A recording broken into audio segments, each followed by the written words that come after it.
Quand nous parlons de sécurité énergétique, nous pensons au pétrole, au gaz, aux centrales.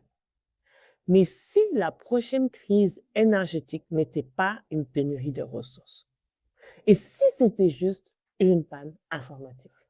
Pendant des décennies, la sécurité énergétique reposait sur trois piliers: produire, transformer, stocker.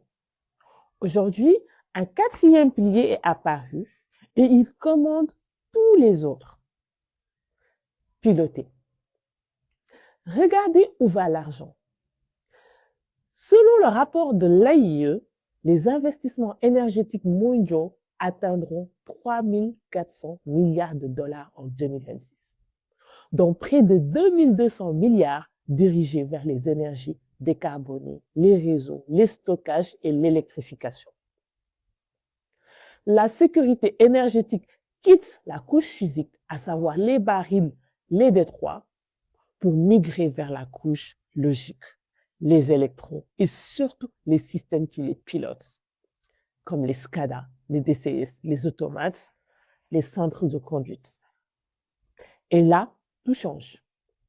Dans le monde de l'énergie physique, celui qui détenait le pétrole détenait le pouvoir. Dans le monde de l'énergie pilotée, celui qui contrôle le système de contrôle détient le pouvoir. Ce n'est pas une théorie. En décembre 2015, en Ukraine, une cyberattaque a provoqué pour la première fois une coupure d'électricité. Près de 230 000 personnes dans le noir. Pas une bombe, juste une connexion à distance. En 2021, le rançongiciel qui a paralysé Colonial Pipeline aux États-Unis n'a même pas touché les machines. Il a touché le système de facturation et l'opérateur a arrêté lui-même son réseau par précaution. Des pénuries de carburant sur toute la côte Est. La leçon est vertigineuse. Vous n'avez plus besoin de détruire une raffinerie pour déclencher une crise énergétique. Il suffit de rendre ces systèmes de contrôle indignes de confiance.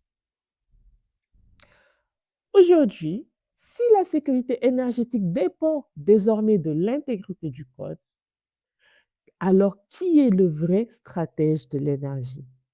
Celui qui contrôle les barils ou celui qui contrôle les automates? Le XXe siècle a sécurisé des pipelines. Le XXIe siècle devra sécuriser des protocoles. Et donc, la question n'est plus: avons-nous assez d'énergie, mais sommes-nous capables de la piloter en toute confiance? Je suis Ndeye Ademodrané, je protège les systèmes industriels et les infrastructures critiques.